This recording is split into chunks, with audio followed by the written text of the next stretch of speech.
অষ্টম পর্যায়ে পাশ করার জন্য প্রজেক্টটি বাংলাদেশ সরকারের পরিকল্পনা মন্ত্রণালয়ে গিয়েছে। আমরা জানতে পেরেছি এই প্রজেক্টটি চলমান, এই প্রজেক্টটিকে তারা আউটসোর্সিংয়ের মাধ্যমে দেওয়ার চেষ্টা করছে। লোকগুলা বেতন পাবে, তারা ঈদ উদযাপন করবে, কিন্তু আমাদের কি? আমরা এত কষ্ট করে যে প্রথম শিক্ষাটা বাচ্চাদেরকে আরবি শিখে যে মুসলিম সন্তানদেরকে, সেই শিক্ষাটা আমাদের দ্বারা দেওয়া হচ্ছে, অথচ আমাদের সেটাই আউটসোর্সিং হয়ে গেছে।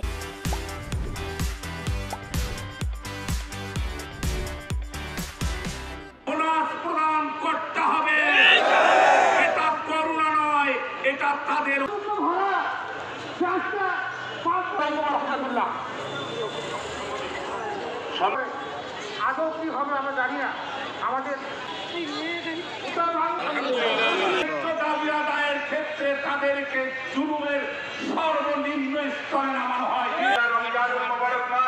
আমাদের শিক্ষা কার্যক্রম প্রকল্পে অষ্টম পর্যায়ে পাস হবে। আমাদের 5টি দাবি করতে হবে। মাহবুব হোসেন কেন্দ্র শিক্ষক নওছেদুল মানববন্ধন করতে বাধ্য হয়েছি। এই জন্য এই 32 বছর পর্যন্ত এই প্রকল্প চলছে প্রদানের জন্য এখানে আমরা সমবেত হয়েছি। তারা আমরা কি কাজগুলি করি তা আমরা সকলেই জানি।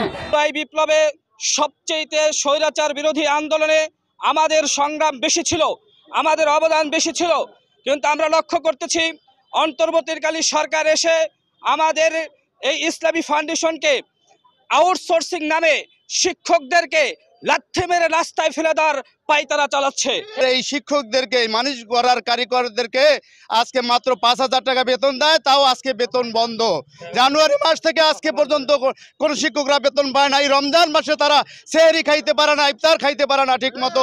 হচ্ছে সকল শিক্ষক তাদের কেন্দ্র, জেলার যে কোনো দাবি হচ্ছে আমাদের কোনো শিক্ষক দুর্ঘটনায় সংখ্যালঘু কারা জাতির বিবেকের কাছে পড়তে দেব না।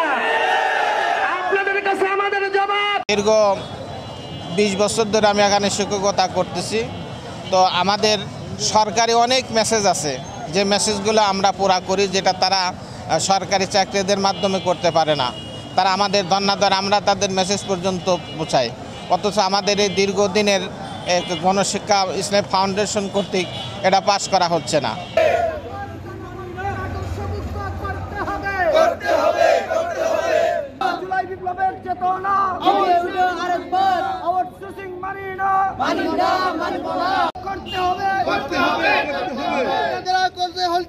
কুচক্র মহল তাদের প্রতিবাদ এবং নিন্দা জানাই, এবং আমাদের এই প্রকল্পটি যেরকম ভাবে একবার নয়, 2 বার নয়, 7 বার প্রকল্পটি পাস হয়েছে, এবং আমাদের সাধারণ কেয়ারটেকার, মডেল কেয়ারটেকারকে নিয়ে যে চিনিমিনি খেলা হচ্ছে, তাদের এই কুচক্র মহলকে আমরা অন্তর থেকে ধিক্কার জানাই।